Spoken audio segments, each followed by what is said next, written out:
Now, I'm not one to gossip, but I will bring you the tea. Welcome to Chronicle Speaks. Please, I don't have any time for any gossip now. Eh? Yes. Look at you. So here we are, Diddy trial day number 13, and I can't believe with everything that we've heard thus far, we're still not even halfway through with it. So let's first recap trial day number 12 just to get you caught up. So yesterday marked a major turning point in the case. It was one of the most impactful days thus far. We heard from a former assistant referred to as Mia, and as Mia corroborated a lot of Cassie Ventura's story unbeknownst to us, Mia alleges that she went through her own hell at the hands of Diddy. She describes a toxic, unpredictable, and terrifying work environment.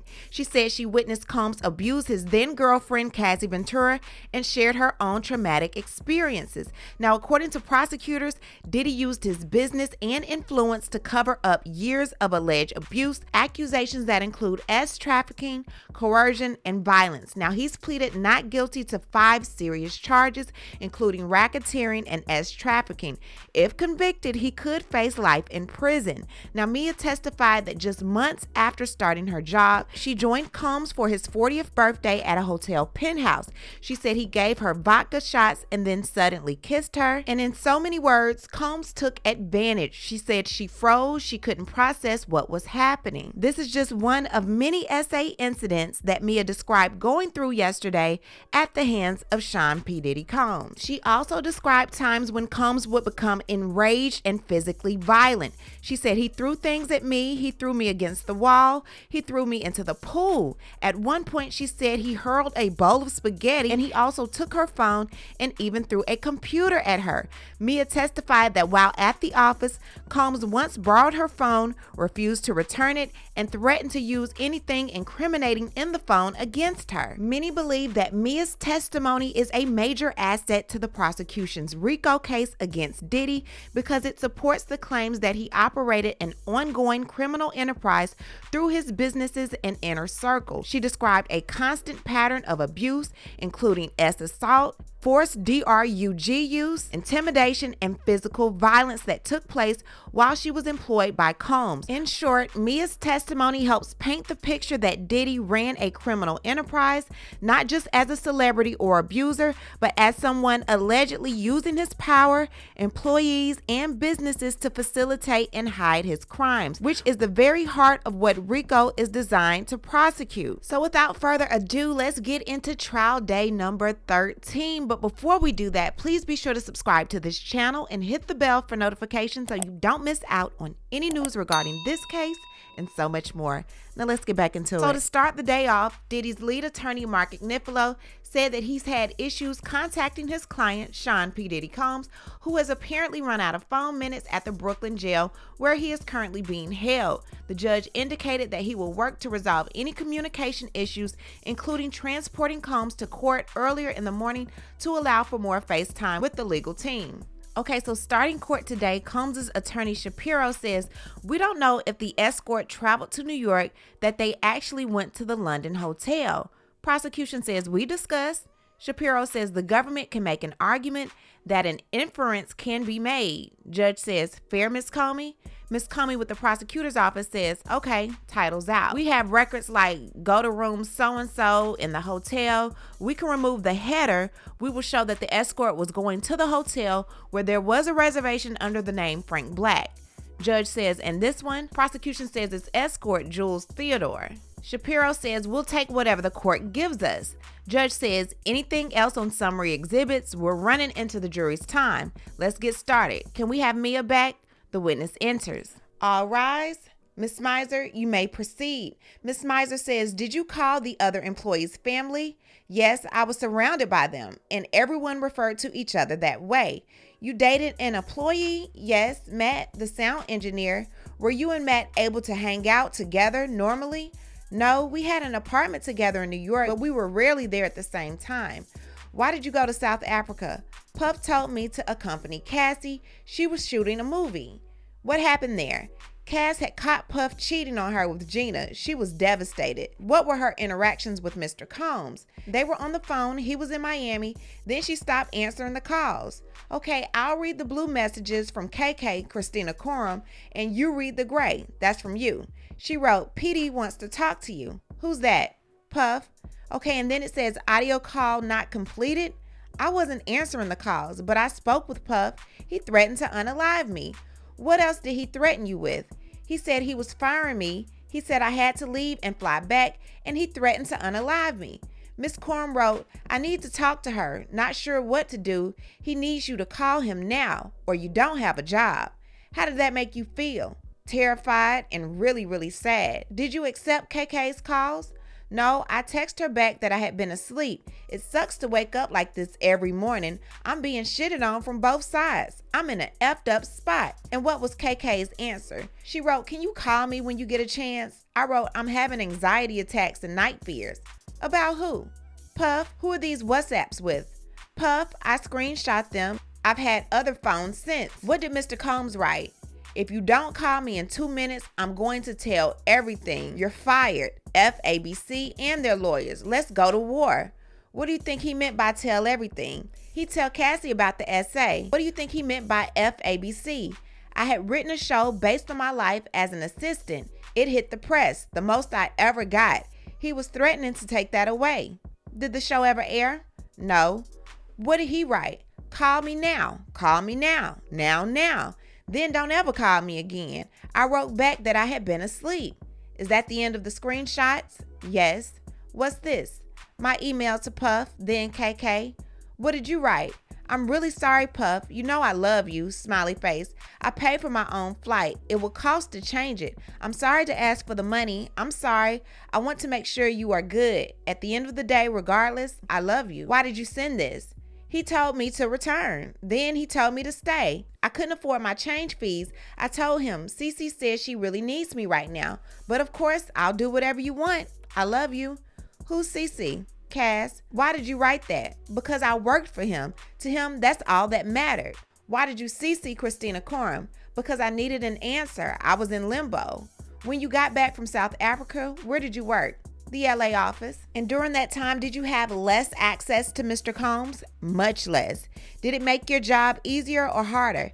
It made it almost impossible. I needed his okay for everything, but I couldn't get any responses from him. How did it make you feel? Defeated. What is this?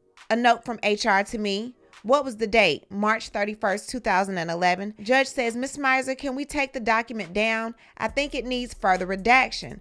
Prosecution says, what was happening? Mia says, I was suspended without pay. Prosecution says, what had happened? He came in and didn't see I had laid all the options out. He started ranting. I tried to point to the other options. Who was with you? James Cruz. He worked for Puff in like a manager role. He asked for ticket. I wrote back, Puff is currently firing me right now. He wrote back, laugh out loud. I wrote back, no, seriously, sad face. What is this? Email D-Rock to me, March 25th, 2011. D-Rock asked, what happened? I wrote, well, he went batshit, crazy about his shit. Where was Puff? With D-Rock, going to the doctor and some other errands. I asked D-Rock to give me a heads up before they came back so I could be out of the way. What did HR tell you? Puff wanted me suspended without pay. Mia, does this memo document the reasons why you were suspended? No, HR told me Puff said I was being insubordinate. Did you get other documents like this from HR? Yes. How did they make you feel? So sad that I did something wrong. Did you continue working for Mr. Combs? Yes. Did you feel you could leave your job? That wasn't a thought. I had tried to run away before and it didn't work. Did you feel you could get other jobs? Oh no, he would have made sure of that. I was scared of him. When did you try to run away from your job? New Year's 2010 to 2011? Where were you? St. Bart's? Who was there? Me, Puff, Kim, the kids, some others. Where did you stay? A yacht that Puff chartered. What did Mr. Combs ask you to do? To count the money in the safe. He yelled that I was counting too slow. He chased me out and told me, you better learn to walk on water like Jesus, biatch. Get the F out of here. Whose job was it to count? Security. I asked the crew to take me to land, but it was a hurricane or something. I hid on the 3rd floor. Who spoke to you? Kim. She tried to console me and said, don't worry about it. I saw Puff coming towards me. I ran and hid in the crew cabin. Did the crew take you to land in a tender boat? Yes, but then they got a call. I had to come back. Were you able to leave the country? No, my passport was on the boat. Puff's staff had it. Did you get back to the boat? Yes. According to Mia, she was then told by Combs that both she and Combs would be taking a trip together to Las Vegas, just the two of them, and that she would be fired if she did not comply. She says, I was just overwhelmed with fear and that I would be in huge trouble. I would definitely be fired and I didn't have a way out of it. She says that he would have destroyed my career and my reputation. So yes, I was scared of him. I was told to get in the car to go on the plane to Vegas with Puff. In the car, could you hear Puff's call? He was telling his chief of staff I needed to be suspended, making up a story I didn't get to finish. He yelled, "Shut the F up." You left Mr. Combs' company in 2017? Yes, I spoke with Brian Offit. We were editing the Bad Boy documentary. I was producing that. What did Brian tell you? That Mr. Combs wanted to end Revolt Films. The company was going away. How did you feel? I think I saw snot coming out of my nose for a while. I was worried. I was told Revolt Films was the only company that made money that year. How did you feel? That I had done something wrong. What did Brian Alford say? That they would work out severance, but it was the holidays. Did you speak to anyone else? KK, I had a little bit of time to horrifically process what had happened. KK said, you're still working on the documentary. Did you? Yes, until March or April. What did you do after it? Cried myself to sleep, ignored all the calls. Did you have conversations with Cassie after? I could never tell who was with or without Puff, so I didn't respond. KK said Puff couldn't believe I would go against him. I had gotten an employment attorney. KK said Puff couldn't believe it. He said I essentially stabbed him in the back. Did you get paid? After 9 months, my attorney proposed a mediation. They asked for like $10 million. So who came up with that figure? My lawyers. Did you bring up the violent incidents?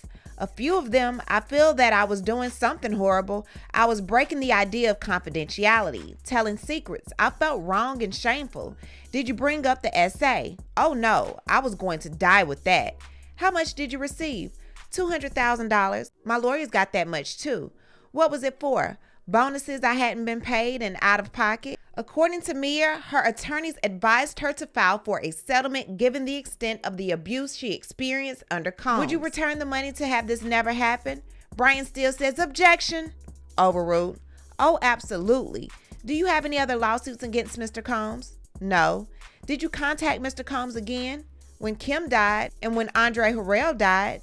Did you tell him you loved him in those messages? Yes, that's how I speak to him. Are you aware of Cassie's lawsuit?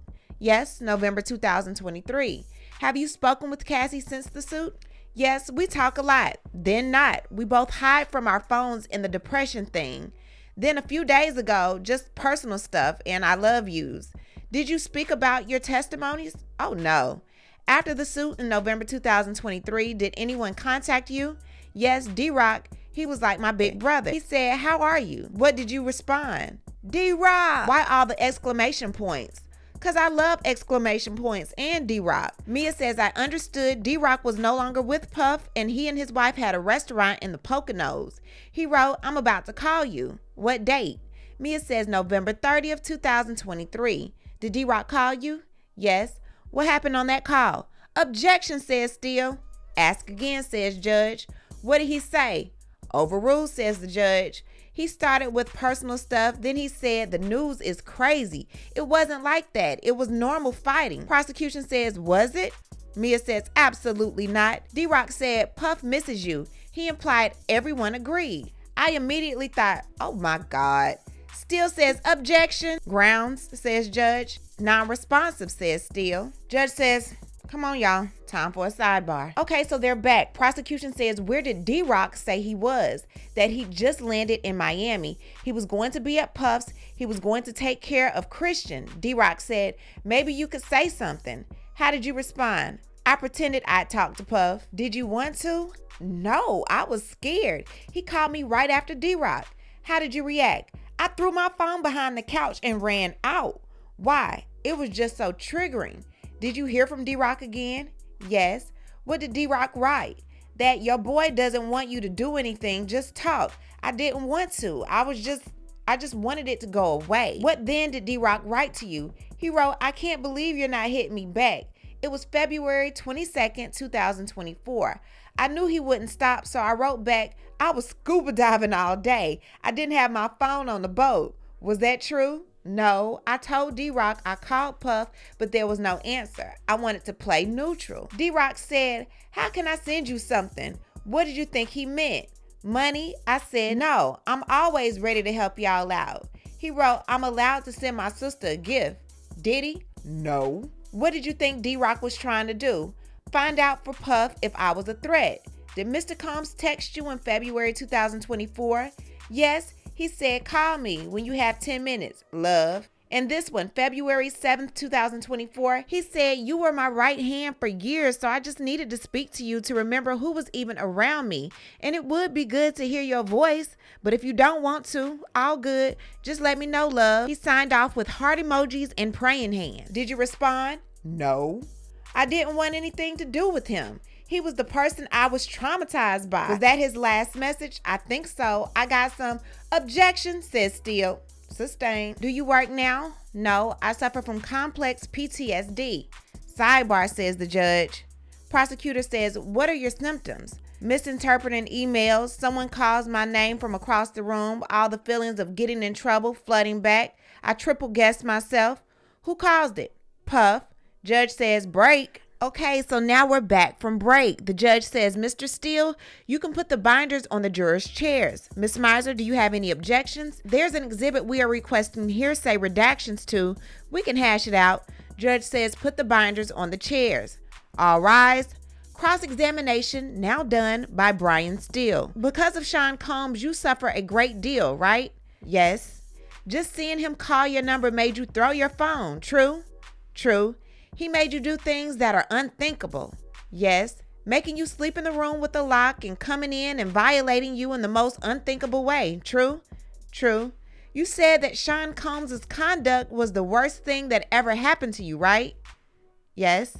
Look at that notebook. I moved for admission of 1702 to 1710. Smizer says these are under seal. Steele says whatever the court says, we have redacted versions.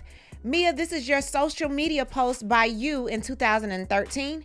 Yes. It's your personal account. This is what you're doing. Yes, my personal account. You wrote, this is what we do when you're not around. I am Diddy, Ciroc, right? Yes. You tagged him years after you said he RAPED'd you, right? Yes. This is July 4th, 2013. Whose hands are these? Cass and me. You wrote, Rich as F. And CC. Who is CC? Cass. What does CC stand for? It's just a nickname. Have you heard Cassie Combs? Oh, that makes sense. Here you say he got coffee for you, though, in Forbes list? Yes. So the jury is shown an October 2013 photo. And underneath that photo, it says just the #1 guy on the Forbes list getting me a vanilla latte. No big deal. Regular people-ish. There's another photo from the same time. And with this photo, it's Mia, Combs, Cassie, and Carrie Morgan, a former friend of Ventura, at Burning Man Festival with the caption, "Take me back." Steele pointed out that Mia was standing beside Combs and leaning into him in the photo. And he terrorized you, right? Mia responded, yes. You say he made you take drugs against your will at Burning Man, but you post about it? Right. You posted a picture with him, a man terrorizing you. Yes. And this video depicted Mr. Combs as a doctor delivering your baby. It was a funny video. I was proud to be in it. Mr. Combs' birthday is significant to you. You did 2 shots with him, right? Yes. Alcohol overcame you, right? Yes. You believe you were drugged, right? I didn't say that. A person you really don't know put his mouth on your mouth without your permission, right? His hands up your dress and onto your person. Remember that? It was paralyzing? Yes.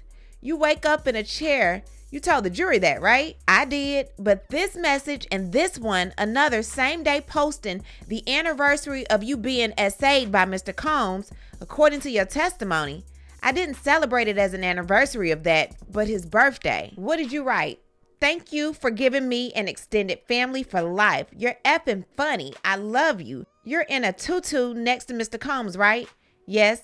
He's holding his private part in his hands. I guess so. You were proud of Mr. Sean Combs. Of course you post the great times. You wrote extended family for life. You are forever one of my great fans. This about the man who traumatized you? I wrote that. Who is your mentor, your brother you were writing about? Puff, you did a collage. A lot of them are of you and Mr. Combs. You picked out the thumbnails, right? Yes. What did you write? Who let me have my hair like that? You are with Mr. Combs, right? Yes. Here you say, look, Ma, I'm in a billboard in Times Square, right? It's a play on my name is in lights. And this photo, me and Cass going to Istanbul. Did Mr. Combs approve both of you going on that trip? Absolutely. Okay, in this photo, we are in the Sprinter van on the way to Cass's club appearance. Where are you in this one? The W Hotel in Istanbul. What did you write here? About Muhammad Ali's birthday with Puff. I took the photo. You took one photo? I'm sure I took multiple, but this was the best one. This is November 4th, 5 years after you was SA'd. Yes. Mia testified that she made positive posts about Combs because social media was about showing how great your life was, even if it wasn't true. She also said Combs' fans followed her and she didn't want her family to know what she was going through, referring to the various forms of abuse she said she experienced. According to Mia, Combs changed his birthday at one point. She said, "Happy new birthday." Still asked Mia what she was referring to. She said Puff decided to change his birthday that year, so we all promoted it. He says, "And here, what did you write?" I said, "Thank you for being my friend. Hashtag happy birthday, Diddy. Hashtag I'm so hot, I'm throwing panties at myself." And you have Mr. Combs shirtless in two of these pictures. He's always shirtless. Mia, you said that you were essayed so many times you can't remember. Objection. Misstates the testimony. Sustained. Have you met with the prosecutors? Yes. More than 27 times? I don't know the number. Do you remember telling you don't remember how many times you were essayed? I don't know if I phrased it that way. This has ruined you, right? You were broken, yes? The essay was part of the way he ruined me, yes. You wrote, "Thank you for being the good kind of crazy, inspiring me every day." I don't think people wrote bad stuff about their life on Instagram back then. Why'd you promote it? It was my job to promote. It was a cycle of ups and downs. When he was calling me his best friend, I wasn't afraid of him. You weren't afraid of the man who stole your innocence? Objection, says prosecution. Overruled. You have family, parents and sister, and friends? Time frame, says prosecution. When you posted this, you still had friends? I had no sounding board. I had to get permission to go to my grandfather's funeral. I was in fear of Puff when he was not happy because I wanted to make sure that he was, because that's when I was safe. The jury saw an email with D-Rock. You could express yourself with him, right? I reached out to him. What's this? My friends at Funny or Die. I'm in the video. What did you write? You know you're a celebrity when you are spraying champagne at Funny or Die. What is this? My birthday post for Justin, Puff's son. And this one, Ciroc promo, hashtag. You are in it with Mr. Combs? Yes. Did you ever say anything about Mr. Combs violating you? Never. Here, Puff and Jimmy Iovine, legends. He's traumatized you? Yes. You wrote, "Watch Puff tonight on Fuse today. I convinced him to make a door on his TV set and call it a Diddy door." You post a picture of the person who ruined your life. And my boss. Who made you post this? No one. How do you forget about waking up with a man on top, having his way with you? I was in fear of upsetting him. The moments other than when we were best friends. How are you best friends with the man who RAPED'd you? Ask my therapist. And in this photo here, what did you write? F off Patron, with the photo of Puff dancing with his tequila. And in this photo, Mr. Combs is close to you? Yes. You are producing a show? Funny or Die did it, but I was getting producer credit, yes. Prosecution says, can we have a sidebar? Judge says, we'll give the jurors their lunch breaks. We'll stay and hash it out. All rise. Mia exits. Okay, so we're back. Judge says, Miss Miser, anything? They just gave us a video they say they intend to use in violation of the court's order. Mr. Steele says it's a very short video. A happy birthday to Mr. Combs in 2014. It shows her demeanor. It's cumulative, says the judge. Why wasn't it turned over earlier?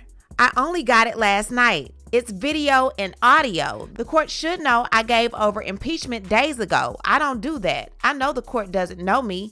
How long, says the judge? 8 seconds. No, it's 20 seconds, says prosecution, and they gave us exhibits before and after this one, 1749 and 1751.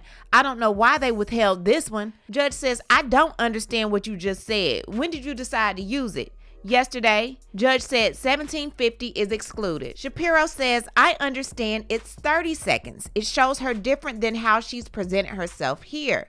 Judge says, when was it marked with a number? Shapiro says, I don't know. We had to redact it. Judge says, when did the defense team review it? Yesterday. Why was it not reviewed, says the judge. Shapiro said, we didn't even think of it until we saw how she presented herself. Judge says, how is that possible? Ignifilo says, let me try. Judge says the court's order said you have to establish good cause. That's why I'm asking. Shapiro says, Judge says, no, we cannot have multiple lawyers speaking on the same issue. You can ask her, did you send this video? If she says yes, it's not impeachment. Ignifilo says, I saw it yesterday. Her effect on the stand might be an act. Ignifilo said, we had a talk with our client. We think this witness effect is false. I think someone has determined who she is and sent us the video. Judge says, take 5 minutes and confer, then answer on why there is good cause if someone sent it to you at 1 a.m. Shapiro says, some people on the internet think they have figured out who Mia is. We got this video also from random people on the internet. We don't think this was ever posted on her social media. It was on some random website. Should we show it to you? Video is shown, but not to the public screen in the gallery. Smizer said they waited until the direct was over. Judge says again, when did the defense see it? Shapiro says yesterday. When was it marked? 1750. I don't know. The video is precluded after the number of social media posts the defense has used. It's cumulative. The defense theory, dubious. Still says, can I ask if she sent it? Yes, I'm going to ask about scrapbooks. The prosecutor and I have disagreement. I have 3 copies, one for the jurors to pass around. The honorable prosecutor and I disagree. Judge says you can give it to them for a couple of minutes. Bring Mia back, then the jury. Witness enters, the jurors enter. What is the Breakfast Club? The name of our camp. Puff's friend group still partying at breakfast. I was invited once. This message from South Africa. You pounded or hashtag this Diddy fan club. Yes, it was run by a girl who shamelessly promoted Puff. She was so sweet. Okay, so y'all, I have to spell these words out because YouTube said I can no longer use them on my channel. He supposedly DRUGGED and RAPED'd you on his birthday, November 4th. How did you not mark that? Mia says, I wanted to forget it. I pushed it down. Still says, are you finished? Yes, said Mia. You put aside, you say you saw Mr. Combs abuse your sister, your best friend, Cassie. You put it aside and post this? Yes. You wrote this?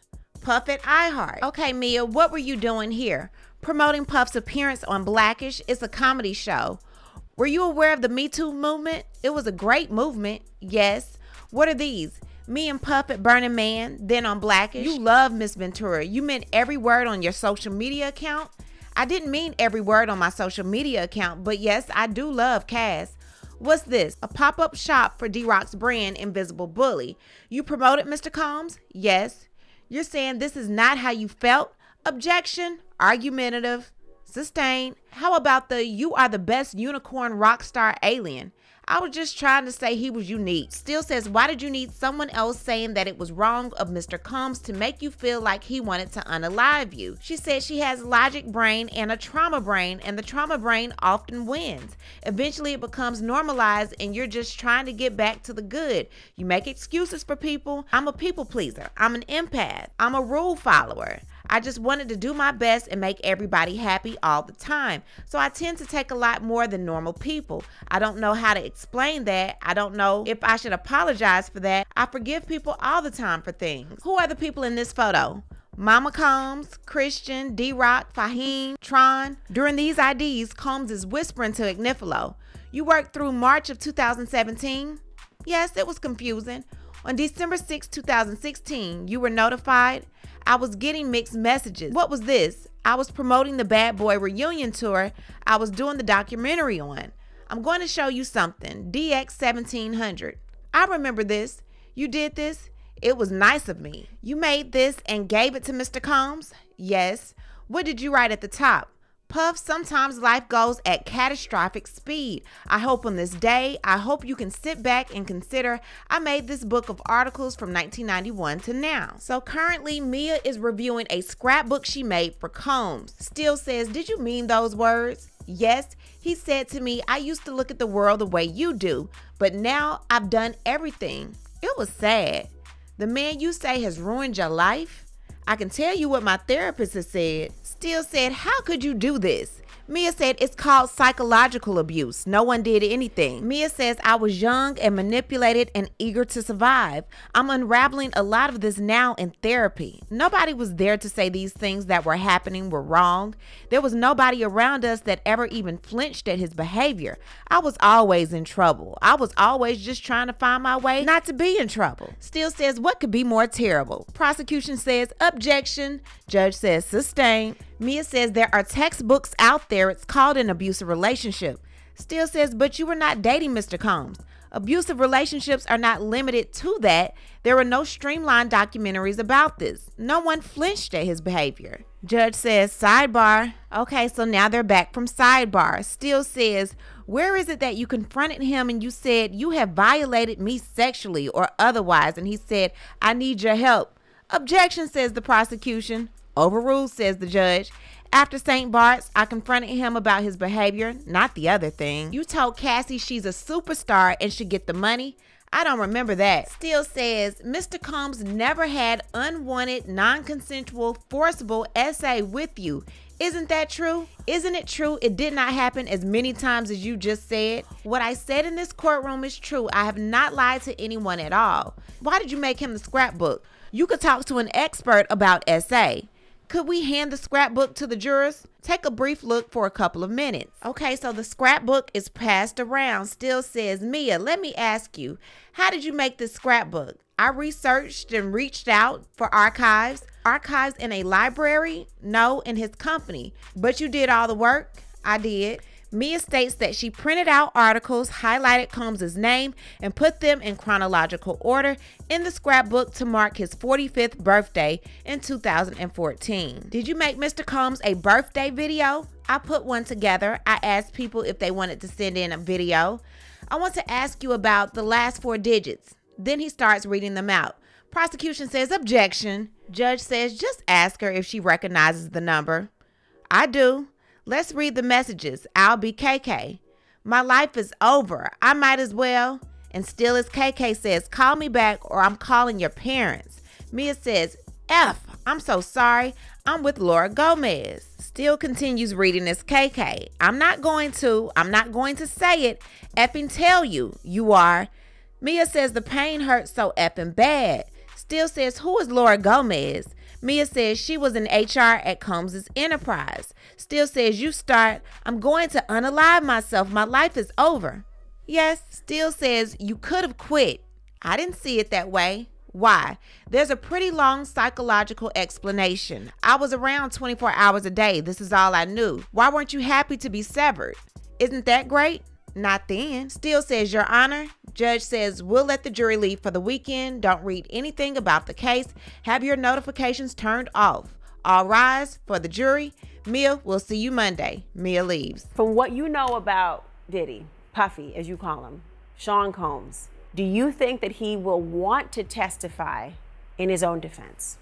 He probably was advised not to, but I feel if he do tell his truth, he really would walk. If Puffy go out there and say, hey, I wasn't control of my life at the time, or himself, and he can humanize his own self, and the jury might give him a shot.